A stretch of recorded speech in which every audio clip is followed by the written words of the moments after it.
सोचती है मेरे पास तो अच्छी साड़ी नहीं है, क्यों ना अपने लिए एक अच्छी साड़ी खरीद लूं।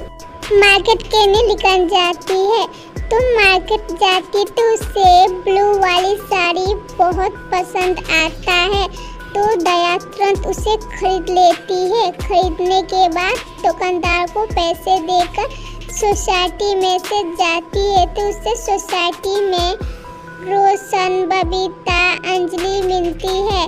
तो सभी लोग कहती हैं दया भाभी कहाँ से आ रही हैं आप?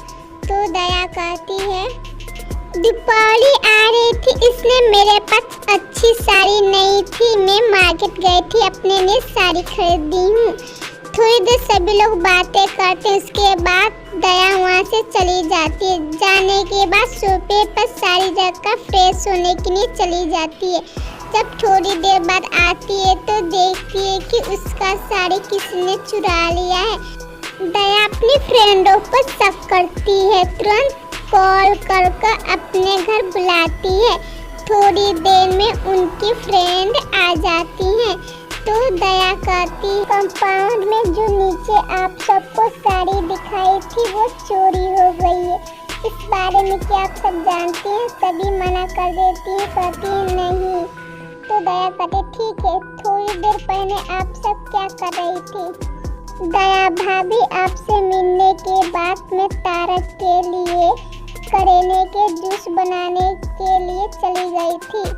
बबीता कहती है मुझे बहुत भूख लगी थी, इसलिए मैं खाने के लिए चली गई थी। रोशन कहती है आपसे मिलने के बाद मैं ना बैंक चली गई थी पैसे निकालने के लिए।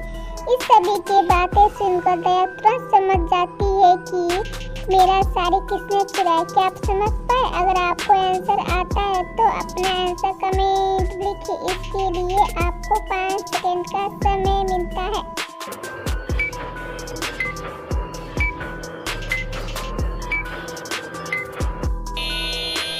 चलिए इसका आंसर जानते हैं। दया का साड़ी रोशन ने चुराई है, क्योंकि यह ध्यान से देखिए कैलेंडर में आज तो संडे को तो बैंक बंद रहती है। रोशन कैसे जा सकती है बैंक से पैसे निकालने के लिए? आपका क्या आंसर था मुझे कमेंट में जरूर बताइएगा। इसी तरह जासूसी पहेली लाने के लिए चैनल को सब्सक्राइब